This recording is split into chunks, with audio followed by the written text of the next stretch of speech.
how AI takes over things. It is eventually going to take over. What jobs are going to be made redundant? They're not prepared for what's coming. The danger of AI is much greater than the nuclear warheads. The amount of change we're going to see over the next 5 years. They're not prepared for this level of change. A lot of people don't talk about it. AI, it was first coined in 1956. What? Right now, it's all fun and games. Yeah. But in the next 100 years, people are going to forget how to talk. What are humans going to do then? We are in that stage now where I think we have reached that singularity point, and after that, what happens, no one can predict.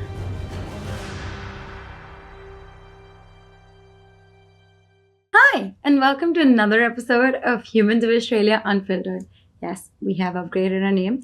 Anyway, you know what we are. We're candid and insightful conversations with people living in Australia. Before we get started, I want to thank our sponsors, Anka Cookie Co for giving sweet treats to our guests, Dropout Chaiwala for fueling us during the podcast, and Aussies Group for their amazing podcast ways. Oh, how can I forget you guys?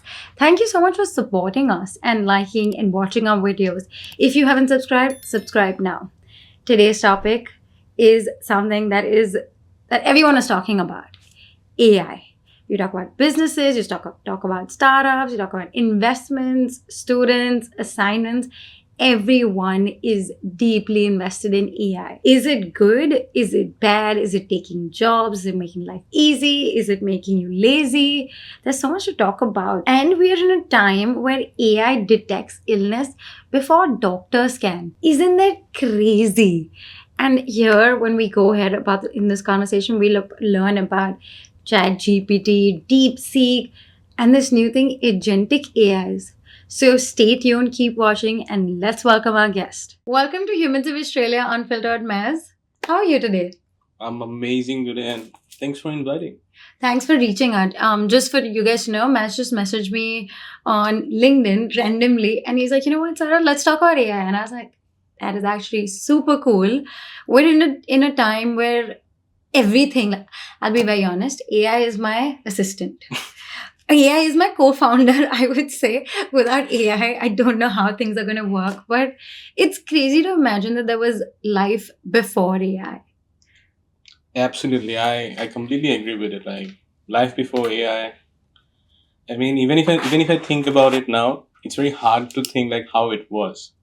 Like you get an email. Yes, I know where you're going. And then you're thinking, oh, I'll understand the email and then I'll reply to it.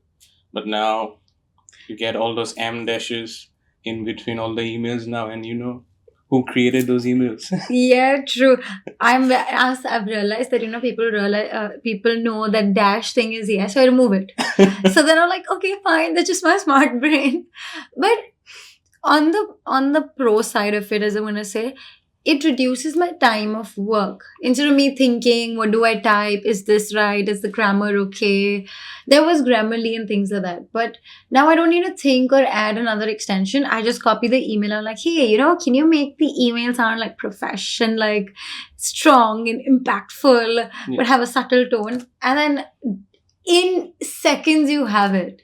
So it's crazy, but at the same time, this happened with me is I met some students who are currently students, and they were like, oh, you know what, we have to do our assignments with AI. And I was thinking, what? I never did any assignment with AI because I'm not that old, guys, just telling you. But AI came after I graduated, and I was like, damn, like, it would have been so different. I remember talking to you, you said your last semester was with AI. Yeah. So then how was the change? Like, was there a drastic change that you saw from doing assignments without AI and doing assignments with AI? So, first of all, I did not cheat with AI, okay? Okay, fine. Fine. So, you have graduated. University isn't watching, so don't worry about that. So I took references. What the thing is with AI is it makes it easy. It gives you a roadmap. If you're confused, if you're stuck, you go up to any of the chat interfaces, type out your problem, and then it gives you the output. So I think when I was doing my final year project, and whenever I was stuck in a problem, like I need to write this report, what are the things I should go for it? So instead of me waiting, analyzing what I should write, if I go up there, I actually get a first step to take, like what should be in that report. So Yeah. I think it was an amazing. It like obviously it made it easy for me to write those reports and the other work related to the assignments. So it was Yeah. pretty impressive. I was very impressed by the technology. Did it save on time for you compared to when you used to do assignments without AI? There were assignments with AI. Yes, I think it definitely reduces the friction that you have. So like I said before, you have to sit down, you have to think, all right, so this is the problem that I have. These are the approaches that I need to take. You'll go wrong in your first approach, you'll go wrong in your second approach. Maybe in the third approach you'll figure it out. But with AI, you just go and then you type out your problem. It gives you a starting point that reduces that friction that, all right, I think I can approach it in this way and then later on iterate over it. Okay. Yeah. And about you, Maz, like I know the audience will be like, who is this Maz talking about AI? Can you tell me who is Maz and how are you relevant to AI? So I'm Maz. I came here as an international student in Australia to study at Swinburne University. Did a Bachelor of Computer Science. So it was during my final year that I was doing a capstone project. So I was in a group with designers and programmers, and I was one of the programmers. So we were building a chatbot interface that actually simulates like a hacktivist actually using like a chatbot to hack into the system. Yep. So that is when I think the GPT-3 model was popular, or I think it was a Da Vinci. I think it doesn't exist anymore. So it was that at that moment when I was first exposed to AI, and then we were building this chatbot. It was a very common interface, nothing like anything advanced, but the amount of things I learned from there, it sparked a curiosity inside me, and I was like, wow, this is gonna be amazing. And ever since that day that I first saw this technology, I think I've been following it, learning more about it, studying more about it, and even applying to my life, even at my work. Oh, by the way, I work as a programmer and a technical business analyst at Victoria University now. So, And is that, sorry, I'm not technical. So is that like AI based or like does that involve AI? so luckily, big up to I think I have to give him a shout out to my manager. So his name is Ahmed Abdul Qadir. Amazing mind. He's so talented. The thing is, he is very AI first in our development approach, and I think so we do most of our coding work in Visual Studio, and What is Visual Studio? so Visual Studio is a platform where coders actually write code. Okay. And then, so what happened was Visual Studio integrated GitHub Copilot. So GitHub is where all the programmers work, and then they branch their work together. Okay. So the GitHub Copilot is actually like a coding assistant. So just like you use ChatGPT, right? So it's an AI. So it's an AI that actually writes code for you. Oh, okay. So if you specify problems, if you specify, hey, this is the Jira ticket that I've got, and these are the requirements that I have, so it's gonna help you to guide you to writing code, and that reduces so much of time. Like earlier, for like one feature, if you had to spend like 2 weeks, now it gets you done for probably in like 2-3 days. Okay, wow. That's how much it reduces time by. Yeah. But at the same time, though it reduces time, Yeah. doesn't it take away jobs? Doesn't it take away jobs? Like if there's a programmer, let's Mhm. assume there's a programmer, you would need 2 programmers, okay, Yeah. for that particular job. Yeah. But now with these kind of AIs, you only need 1 programmer because there is AI already helping you. Isn't that reducing jobs? What's your take on that? I think just speaking from a development perspective, it's a difficult time for computer science graduates, because when a computer science graduate comes out straight out of university, they go for like graduate roles, which is like junior engineer or junior developer. Now, this technology is actually capable of doing the work related to a junior developer. So that's your AI Coding assistant. coding assistant, AI junior developer. Yeah, so yeah, you can use it so for example, if someone in a company has like 15 years of experience of working or coding a lot of web apps, probably like software, they would know the tasks that are assigned to a junior developer, which are like basic tasks like make few changes here, make few changes here. That serves as like a learning curve for a junior developer, right? So instead of hiring a junior developer, these companies would actually invest on a software like that, And it's cheaper. and it's much cheaper. Yeah. And it gets the work done, and all the human or the senior developer has to do is just approve it. Yeah. And then to be honest, as a senior developer, you would have to train the junior developer. Here, you just need to give instructions and it is already trained. Probably a little bit of so it understands the language and things like that. But it's already trained 90%. Yes. So it saves on time, it saves on money, Yeah. and it saves on like effort. But at the same time, it's taking away the jobs of people to enter in the space. I won't say it will take away Okay. jobs, but the responsibilities in a role that will evolve. For example, if I was hiring a junior developer, I would say these are the skills I want. Like you need to be good in Vue.js, backend systems. So these are like the softwares that you need to, Okay. or programming platforms or languages that you need to be accustomed to. So what's gonna happen now is I would hire someone who actually knows how to accurately use GitHub Copilot, which That's is a like a software. coding assistant. Yeah. Okay. And on top of that, I would actually want someone who can use AI tools to be more productive and to help out different departments of the company as well. So for example, if you are so accustomed to using, or you better up your skills in using these AI tools to help a company, why won't they want you? Because they want people who can utilize these tools to help out different departments. Like, for example, I helped out with the coding part. Yeah. Maybe I can write a report for it as well. Maybe I could go into the trends that are happening and come up with a report so that it could give a better understanding of what the team should work on or what products the team should work on.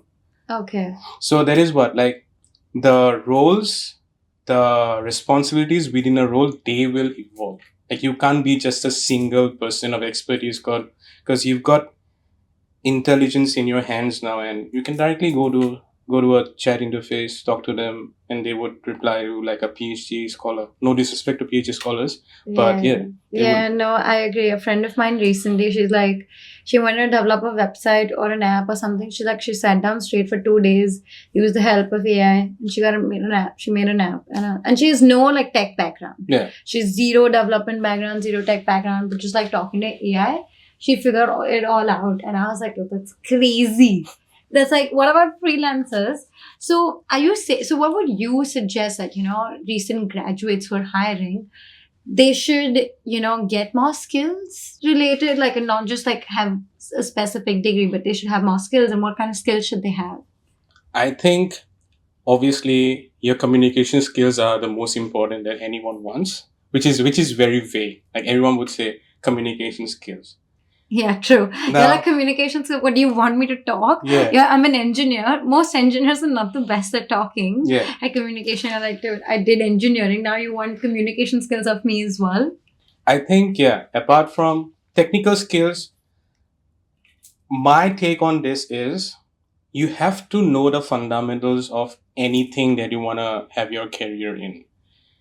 For example, if I want to be good in programming, I have to learn at least one language or one programming platform so that I understand how it works, what inputs I need to give, and how does software works in regularly. How does the backend work? How does the front end work?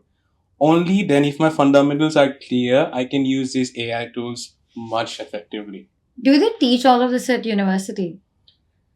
They teach all of those in universities for sure, but I think what's taught in university is totally different on what you actually do in your job.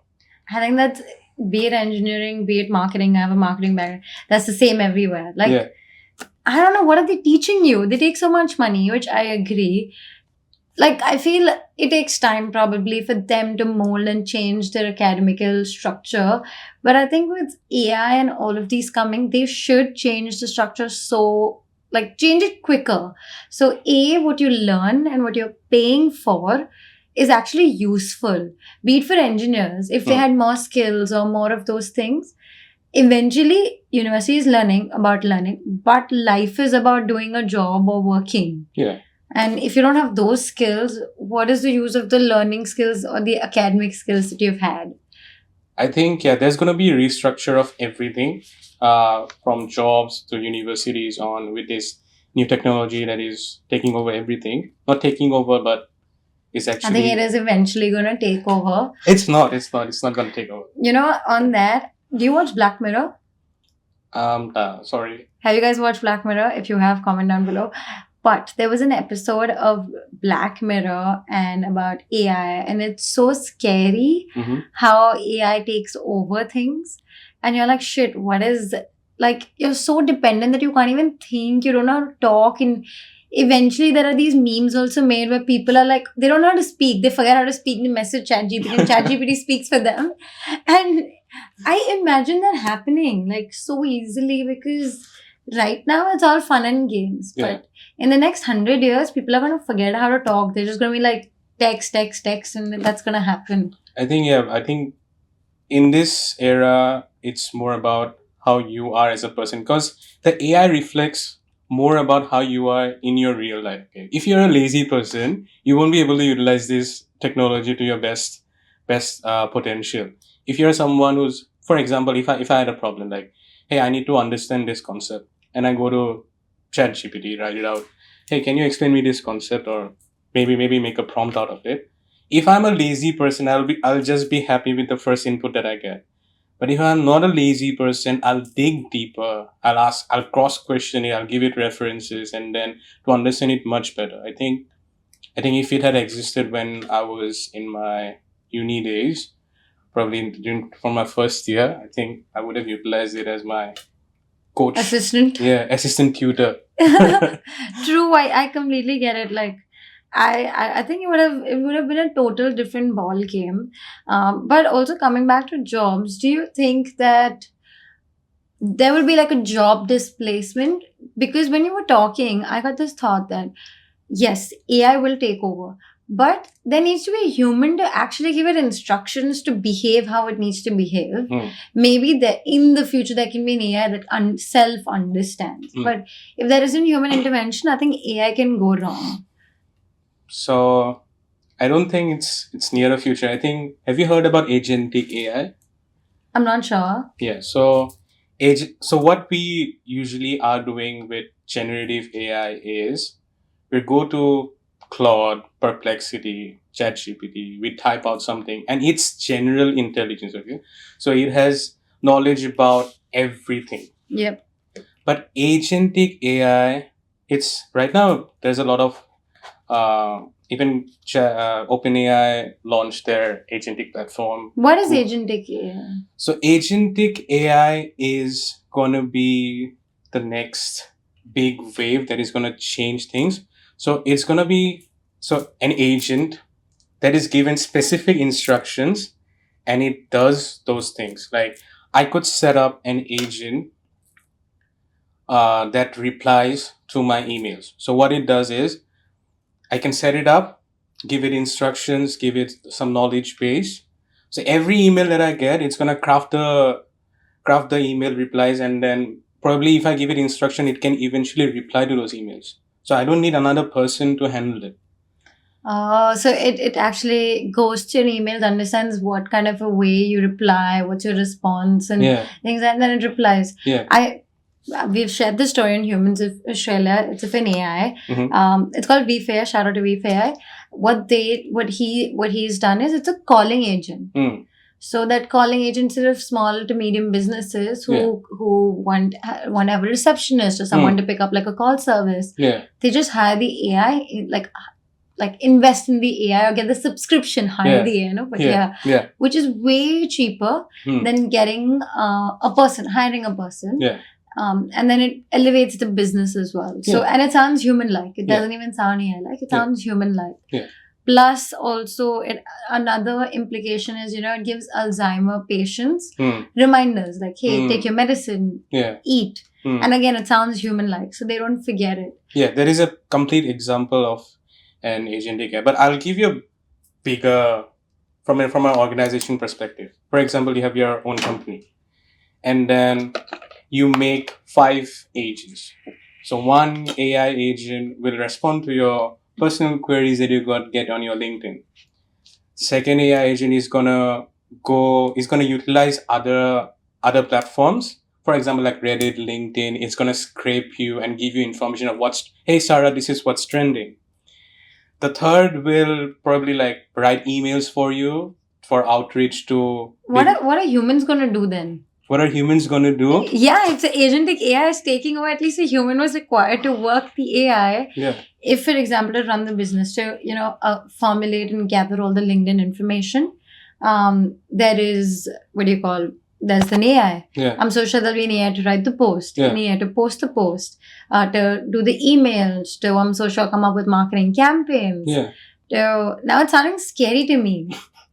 So there's this 1% businesses that you can actually start now. That's the whole point of it. But bigger organizations, I'm just scared that they're gonna invest so much more into AI that might make a lot of people lose their jobs. But that is where, how would you fight back? Going back to that question is, if I become capable of handling these AIs, if I become capable of helping my workplace on other departments as well, not just saying like only my department. Maybe I could help the marketing team. Maybe I could help the procurement team. Anyone. Yep. That is how you're gonna excel. And obviously, with people or organizations having these AI agents, they will need, first of all, it's not gonna be that autonomous that in such a quick frame of time. There's gonna be some human intervention eventually involved Yep. in the beginning stages, but later down the line, it's going to be all the AI doing the work. Yeah, wow, that's that. It sounds so scary. Probably you should get in a space where you can handle agentic AIs, get the skills to do that. Yes. Or maybe just develop your own agentic AI and sell it off to a big fish. Yeah. Wow. Yeah. Absolutely. Is it easy to build an agentic AI? You're a developer, so you might know. I mean, if you can, obviously, that is what people are going to miss out a lot on is that, we don't have that attention span anymore. Oh, yeah. Like, obviously, we're in a culture that is so after instant gratification. And with AI, it's like instant gratification on steroid, I would say, right? 100%. So eventually, if you want to master anything in like talking from a general sense from books and from reading books and following a lot of people, eventually if you want to master something, you have to put in time, your energy. Now, how do people find time if they can't even focus on a screen for more than 30 seconds, if they are scrolling on Instagram? So I think the most important part is also to detach from technology, spend some time so that you can actually focus when you're doing your work. So Yeah. I think that is going to be the most important thing that people have to be is like detox from AI.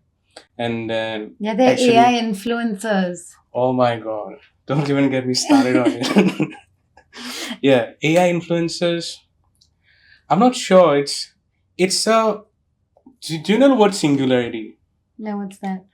So black hole. You know the black hole. So there's a point called singularity, and after that, what happens? No one can predict. Oh, okay, till one point only you can reach, and then beyond that, it just gets destroyed like Yeah. satellites or anything. Yeah. Yeah. So we are in that stage now where I think we have reached that singularity point, and with the developments happening recently, I think it's just gonna keep like evolving. Like something that was there for like 2 months ago, it's so absolute, like if you consider it now. Yeah. And imagine in 1 year, in 2 years, in 5 years.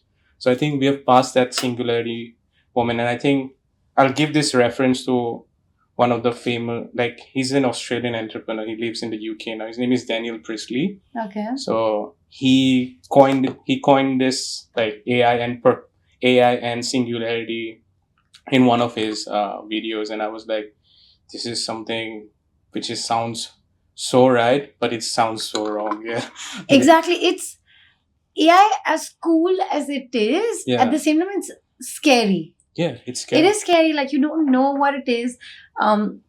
The other day, so I use my partner's ChatGPT because we have one subscription, and I use it. His sister uses it. Yeah. So, and my partner talks to AI as if it's like ChatGPT as if it's friend. The other day, he Yeah. just asked like, "Hey, what do you know about me?" It literally know the whole life because it's spoken so much Hmm. to ChatGPT, and it's like shit. He's like, shouldn't you stop talking? But then eventually, if you need any solutions, you need anything, ChatGPT is the go-to. Yeah. And I also feel this like, I don't know what happens with you or no. Maybe Yeah. you're in the development space. When I think of AI, the first thing that comes to my mind is ChatGPT. Yeah. Even though there's so many. Yeah. Why do you think that's the case? I think they were the first ones who actually made it easy for a user perspective. A lot of people don't talk about it. AI has been used for ages. Is it? Yeah. So I think it was first coined in 1956. And then, What? yeah. And then there's been a lot of breakthroughs. There was a quiet time between the 70s and 80s. And then I think the first thing where AI was actually powerful was IBM had launched an artificial intelligence that actually beat like the chess champion of that time. I think it was during the late 90s. I don't remember the year. Yeah. So that is when they thought like AI could do a lot of things. But after that, it's like a little progress, not living up to the hype. And in 2017, there was one person called Vaswani. Yeah, so he wrote a paper about the transformer architecture. So transformer architecture, I don't think a lot of people know about it, that how ChatGPT actually works. Okay. So the transformer architecture is a form of neural network architecture. If I get too technical, feel free Yeah, to I don't cross understand question. what Yeah. you're talking about. I was just gonna tell you that. Please explain as if you explain. I have zero technical knowledge. All right. So neural network, it's like the network of your brain.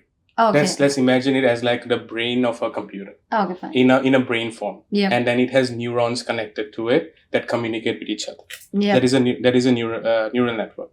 So the transformer architecture, what it did was, it says attention is all you need, Mm-hmm. which of course we agree, attention is all we need.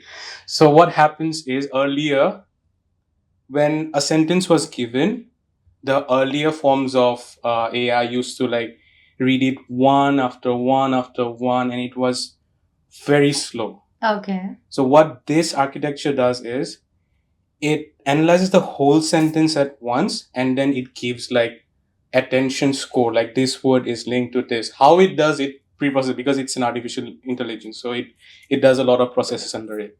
So that is how, when you write, for example, a cat is on the map, it understands that the cat is actually linked to the map.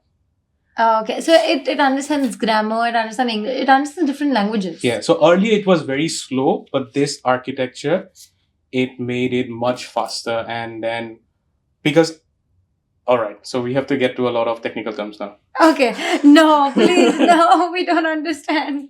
So large language models are nothing but big sets of data that are trained on. And then when ChatGPT gave it the chat interface, because a large language model is nothing if it's not being communicated with. So when this interface was created that could actually talk like a human, and it gave responses like a human, that is when it exploded. And since you always get the first mover opportunity or the first mover advantage. So when they first launched it, Yep. it boomed. Like everyone was like, wow, I remember going Yeah. crazy. I remember everyone going crazy. Even the smallest thing, like ChatGPT did the Ghibli art thing. Yeah. People who did not have the subscription bought the subscription to do the Ghibli art thing. Like, this is a very small thing, like a very small thing, but Yeah. it just changed the landscape. There was mid journeys for imagery, Yeah, right? yeah. My partner does it, so that's how I know it. I wouldn't Yeah, know it. yeah. He was like, it is. ChatGPT is obviously not as good as Midjourney, but Mhm. since ChatGPT started to do its own image building, he left a subscription of Midjourney. Yeah. He explained there are some different AI that it has that does the picturing thing. What's it named? I don't know. Whatever ChatGPT uses. Yeah. But it's crazy now. People are leaving and they're just happy with one. Yeah. But at the same time, I feel why there wasn't enough development. Maybe my perspective is, and I could be totally wrong. Yeah. To develop ChatGPT took billions of dollars. Yeah. And people are like, you need to get lots of funding. It's not easy to prove. Anything could happen. Yeah. But whereas then DeepSeek came and it changed again the whole ball game that no, you don't need billions. They spent like 1/10 Yes. of the budget and they came up with a really good AI. Though I tried using it, maybe I'm just biased. I'm so used to, like, you get used to using something. Yes. So I'm used to ChatGPT. And I don't know, for some reason, I just feel like it. I don't feel as a security sense with DeepSeek. Yes, yes. I think a lot of people have actually warned it that when you use DeepSeek, please keep in mind that you don't share a lot of sensitive information, because you never know. No disrespect to Chinese products, but yeah, there's always not a safe option, which has been advised by a lot of people. So we have to be careful about it. Yeah. But what's like the specific thing that you wanted to know about DeepSeek or? No, I was just saying, like, I think that was one barrier to enter yes. in the industry, that, spending billions. Now, everyone doesn't have billions today. You and I, if you want to start an AI, I was going to say ChatGPT, but not AI. Yeah. Where are we going to get billions of dollars and you raise money and then you prove things? Yeah. But with DeepSeek making it cheaper, it does change the ball game quite a bit, I feel. What's your take on that? I think if you want to create like a large language model, it's going to take you a lot of money. But if you want to create like an AI company, you can make it. Yeah. So like that uses technologies of DeepSeek or ChatGPT. So yeah, that is, but going back to your point, it actually changed a lot of things, but ultimately it's the first mover advantage that OpenAI will always have. And the, like, if you go, for example, why do you buy an Apple iPhone? There's so many phones out there. Why do you actually go for the Apple? Because there could be many Chinese brands or probably foreign brands which are much better in like and performance, much cheaper as well. Why do you go for Apple iPhones? It's because they have a name for themselves. They're so good with technology. They're safe. I mean, there's instances where safety sometimes breaks, but it's just the first mover advantage, the reputation that they have gained over the years. And I think OpenAI is doing all the right things. And also, did you know OpenAI started as like a research company only? Oh, I didn't know that. The target was never to be a consumer company. It was always to be like a research company that develops AI. But with the amount of response that they got, now they have totally changed their direction and they want to create a product that is accessible to everyone, can be used by everyone, and potentially helps everyone in every paradigms of the life. Yeah, true. Also, I don't know the right word. You would know this. A computer has a CPU. Yeah. When ChatGPT is used, they have, what do they have? So they have rooms, right, with a big CPU. Data centers, Data centers. So they have lots of data centers, right? Yeah. And it's if something happens to the data center, everything is gone down the drain. Is that how it works or no? So in terms of hardware, I don't know much about it, but I know this one story. I don't know how true is it, but Sam Altman, the CEO of co-founder of OpenAI, he has like a red switch or a key that if anything goes wrong in the future, I think that's a lie. I think that's a lie. You can't give one man that responsibility. so I don't know. It might be a group of people who have given him the responsibility. So Yeah. we don't know, but eventually, if anything goes wrong, he can actually shut it down. But I'm not sure. Okay, this is not. You know, this is It's- like that story where people are like, oh, you know, the recipe of Coca-Cola, only 2 people in the world know it, and Yeah. they never travel in the flight together because in case it crashes and no one else would know it. Maybe that's true, Yeah. but that sounds like such a Black Mirror episode Can that AI know the taste, the recipe of Coca-Cola? maybe, God knows. You know, I was just like, before our podcast, I was like, tell me some cool facts about AI. Yeah. And I was reading all of it, and one of the cool facts was that AI can detect illness before doctors. Like, you know, it has apparently detected illness like breast cancer 5 years in advance. What the hell? Yeah. Like, this is crazy. It apparently solved a mystery which was from 1800s Mm-hmm. recently. I was like, dude, what the hell? Like, Yeah. it's imagine time and effort people are putting in. AI is just coming, though it's good. Like, that's a pro and it saves time. Yeah. But it's making humans lazy. Yeah. It's just making them super lazy. Like, everyone's so dependent. Their brains have stopped thinking, okay, I need to type an email as we were Agreed. talking. Yeah. They don't think. They just copy, paste, done. They want to write code. They want to do coding. They just go type and ask for it and Yeah. done. Yeah. So I think do you think humans are becoming lazy because of AI? Yeah, I totally agree with it. Humans are becoming a lot more lazy with AI because there is no depth to a person. People are not used to doing hard things. But there's a total different human psychology of doing hard things.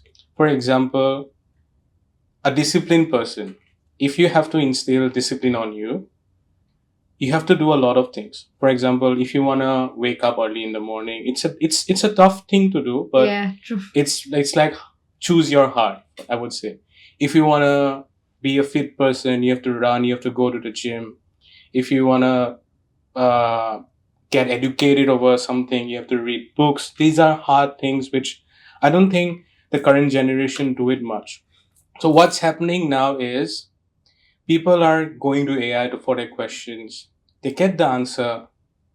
It's instant gratification. They don't wanna dig it up. They don't wanna know. For example, hey, I'm confused about this, and then the AI generates me a solution, and I'm happy with it.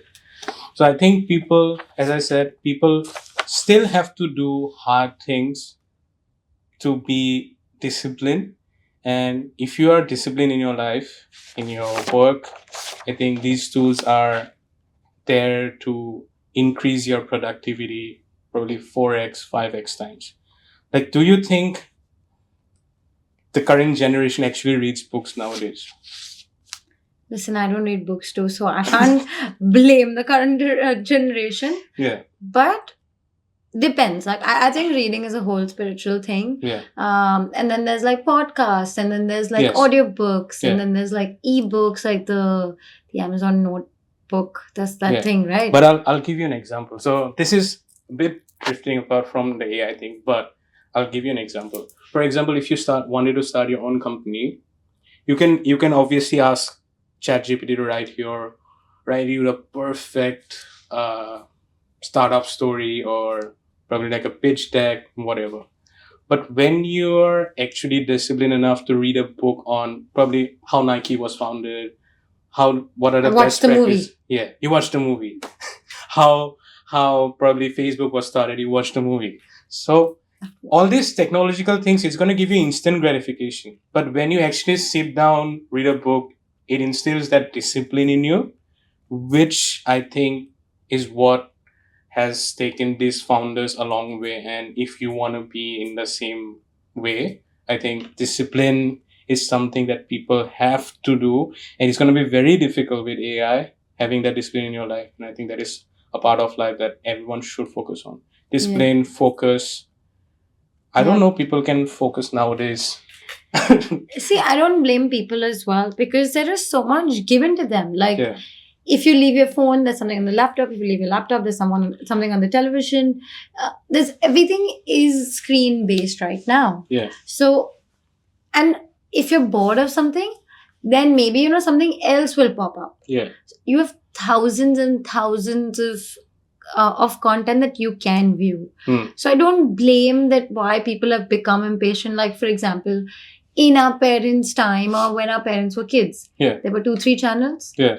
2-3 shows that used to come, so everyone used to watch and wait eagerly. Yeah. Now you have so many channels, so many shows, so you don't Yeah. blame them. Yeah. But that does happen now. I get where you're going, where you're right as well. Yeah. It's like a double-edged sword, Yeah. True. It's not like you're wrong or I'm wrong, or you're right or I'm right. It's a very messy situation. Information overload. Information overload. Yes, true. Yeah, It's an information overload. I completely agree. It's super crazy. But getting back to AI, I wanted to ask you, this is your interest, AI is your interest, and you research so much about it and you work in development. Yeah. What are few roles in AI that people can actually prep themselves? Like, the university students, if there's any university student watching this, they should keep these roles in mind, and that would be really helpful. And rather than being like, shit, what do I do? Now people are saying, I don't have the skills. Do you have any roles that you could recommend people? I think before getting ready, because even companies are going through a lot of changes in their organization, and there's going to be a lot of AI roles. Like, they need someone as an AI tester for like the technologies that they build. How could they test it? But the main thing that I want to focus on is for existing roles that says these are the requirements I want. How can you approach that role from an AI perspective? Like, how do you tell the company that, all right, this is on my CV. I've done this workflows. I've utilized this chatbot to optimize X. I've used X software to optimize this, or probably made a project out of it. I think it is going to be those things which are going to be effective. Now it's going to be how effectively you can use AI tools that are in the market right now, rather than specific AI roles. Obviously, for tech, there's going to be AI engineers that have like expertise in all the language models or how to train AI. Then there's going to be DevOps. So it's like the operations that are designed from a coding perspective. Like, so when someone uploads a set of code, it runs through some tests that says it's fit for release or something like that. So that is something, if someone can find out ways to automate that, then obviously so you have to data work 10 times scientists. harder. Yes. Today when I read this, that someone was saying that previously, like, Gen Alpha used to work in a company for 40 years. Then millennials used to work in a company, like, they used to switch companies every 2 to 3 years. And now Gen Zs don't want to work in anywhere, and they're just figuring themselves out. But I feel, based on all the conversation we've had, that Gen Zs are made to work 10 times harder. Before, there were basic jobs. You don't have to make your resume so cool as you're mentioning. Yeah, true. It's not easy. Yeah. It's so difficult. You're studying computer science or some form of engineering. Yeah. On that, you need 10 million skills, or you need to prove yourself or get AI. Yeah. So it's so much more difficult. I think by the time someone graduates, they're done with the work. Yes. They're so done, and they're like, forget this. Yes. They're literally like, forget what's happening. I can't be bothered. And that's why people are blaming Gen Zs, but Gen Zs are questioning the system, which is made so much more difficult. Okay, I think they would have done it if they were paid well. But again, as a junior level, what are you paid? Yeah. You're barely paid anything. So it's like, as we were talking again, we again reached the same point. I think it's the point that you spoke, actually. It is that black hole, what was that thing? Singularity. We're at that singularity point. Yes. Where it is just, when we go ahead, it gets either really messy, yes, or it gets really amazing. Yeah. And right now, the singularity point is just at like a curveball. Yes. People are falling on both sides and don't know where they're falling is right or wrong. Yeah. I think there's a simple exercise that you can eventually do today. So you go to ChatGPT, you tell it, hey, this is the role I'm working right now. This is my daily activities that I participate in. My company is focused on these objectives, X objectives. how can I perform better so that I can be ready for the AI future? Or Okay. how can I perform better so that I can be an integral part of the team? So once it gives you the plan, go to your manager. And I think your manager will be pretty happy because you've got a plan and she or he doesn't have to think about it. They would ultimately, the human reliability or trust is always going to be there. If you're someone who is communicative, who talks well with your manager or your team, you're going to be someone who's going to be always looked up to. Yeah. And if you can define it with your work, I don't think you will lose that. You will lose that touch ever. Yeah. So I think that is a simple exercise that you can do right now, just to give you a brief overview. That let's see what the AI says. Yeah. Test it out. No, I love that. That's actually pretty cool. Like, I'm gonna try it. Though I don't have a manager, but it's helpful for work or business owners as well. Like, Yeah. for it, like if I can just ask it, how can AI help me enhance it? Yeah. Do I use AI? But yet, probably when I ask it, it'll give me more ways to enhance it, and that'd be pretty cool. And I think that's a great tip for students as well. Yes. Future students, or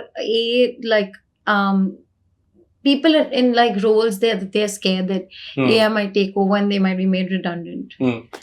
Yeah. Yeah, there's a section of people who are very ignorant and they would be like, I don't think AI is taking over my job or anything. I'm not saying it's not taking over, but when Microsoft released like the Word, Excel, everyone had to learn it. It's like an essential skill now. And in the future, AI is gonna be everywhere, even from like restaurant orders to probably like buying your own clothes. There's gonna be AI in every aspect of your life. That's what I vision. Might be wrong, because even when there's a lot of hype, it might not live up to it. Yeah, for sure. So there's this thing. So I think it's going to be an essential skill. And what's wrong in learning a new skill? I mean, if you're a person who wants to grow, it's a must know skill to have at the moment. And the only way you can do is like spend time with it. Yeah, just go up to it, talk to it. I'm so sure everyone is spending time with it. It's everyone's addicted to it. Yeah. I'll say that, and very honestly, I am. Yeah. I don't know about others. You need it for everything. Like I asked AI itself, "Hey, tell me some fun facts about AI." Yeah. Why do I Google it? Even I do for marketing. Lots of businesses, what they're doing is, and this is very important for SEO perspective. Yeah. Now they started to optimize the SEO in a way, SEO for search engine optimization, just for the audience in case you don't know, in a way that AI can read it. Because now that when you search, you don't search on Google anymore. Yeah. You search on AIs.